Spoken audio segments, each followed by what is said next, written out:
Hi there, and welcome to Principal Shorts, the podcast for principals who only have 7.5 minutes for lunch and no time to eat it before 2 p.m. I'm Stan Baker, one of your co-hosts.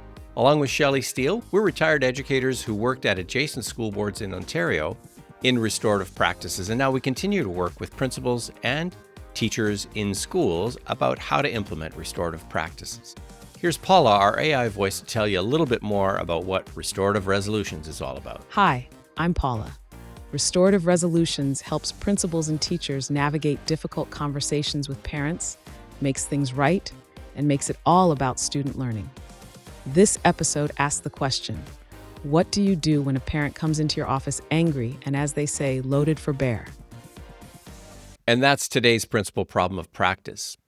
Our guest this episode is Dr. Wayne Davies, Instructor and Director of Student Teaching, Faculty of Education, University of Winnipeg. Listen as he talks about how empathy, patience, and honesty de-escalate tense situations. I wondered if you had a couple more stories of parents who maybe came into your office or were very confrontational, how it went and what you did in those kinds of situations. Yeah, I had one mom come in who thought I was picking on her daughter. I was going to suspend her for bullying another kid.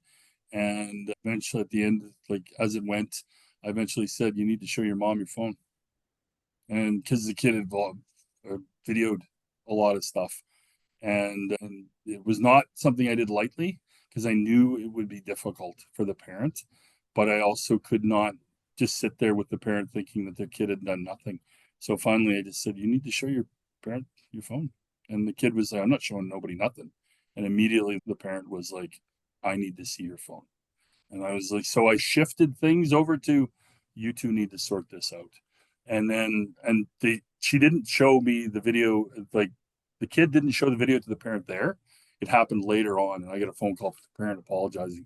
And I was like, look, and then the next step there was I didn't vilify the parent, or again, I didn't say, see, I told you. I was like, it's okay. You didn't take the video, but now you have to make a decision about what we're going to do to help your child not do that again.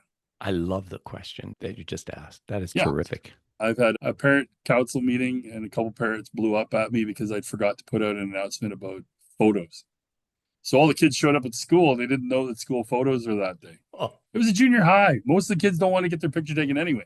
But what happened in the meeting, I had a couple parents beating on me pretty hard and I was okay with it. I'm like, this is your biggest problem today. I'm going to be okay. But then I had another parent who we had, I think, her fourth or fifth kid in the school. And she said, this is your biggest problem. Like all of a sudden she went over top me because I had a relationship with her quite well established. She just said, and she was really nice about it, but she said, it's okay. It was a school picture. There's retakes. It'll be fine. Because even on retake day, they're not going to dress any different than how they dress today. And those parents were like, yeah. And they just needed to hear another voice that wasn't mine in that situation. And I was able to, and I didn't even ask, but I worked with it a little bit. And by the end, we were fine. But part of it is allowing things to not thinking you have every answer on everything. I also owned it. Like I said, I ate it. I said, I forgot. That's my bad. And I never argued that I didn't do something. But at the end of the day, I did not feed them. I just didn't tell them a picture was coming. And then there's a couple others, like I had, this is in the novel, and this is a true, actually, it's almost word for word what happened. We were at one of my schools, and I had a difficult parent meeting with this couple, and they left, and we agreed we would talk again another time, but they had been very difficult since I'd gotten there. And this is, I think, my second year, and it just wasn't getting much better.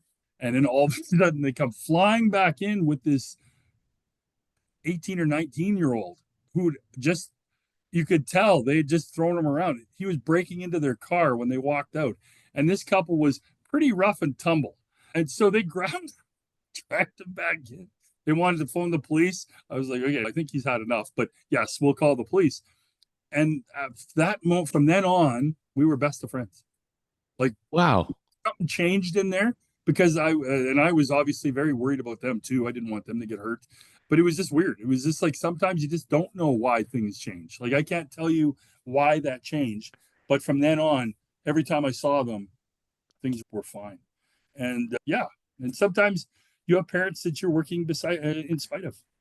Like Mm-hmm. some parents have unrealistic expectations or are very difficult on because of their own trauma or their own whatever on their kids. And so you have to be really careful. So there was some kids I knew that if I was going to phone home, it had to be really well scripted.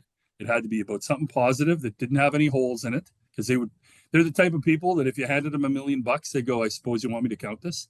And that sort of mindset. Yeah, yeah. So I knew that I had to be careful with that child. I couldn't just, and I told my teachers, you can't just offhandedly send a crap email about their behavior, because you will get them hurt or potentially hurt. So nothing ever happened like that, because if it was, obviously I would have been in touch with CFS. But that's sometimes what you also got to remember, that people, they have so much of their own baggage they're trying to work through, that their parenting is almost secondary.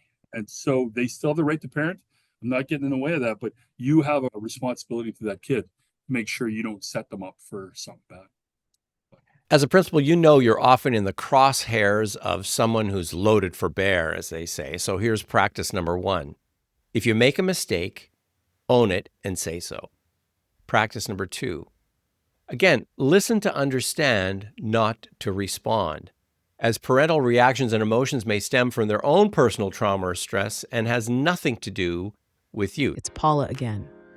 Dr. Wayne Davies illustrates how, by admitting simple oversights like forgetting a photo day announcement, demonstrates how transparency and humility strengthen trust and leadership credibility. Curious how to be firm and fair in situations when dealing with parents? Send me an email to stan@restorative.ca and we'll set up a time for a conversation. In the meantime, make sure that you take that full 7.5 minutes for lunch. You deserve it.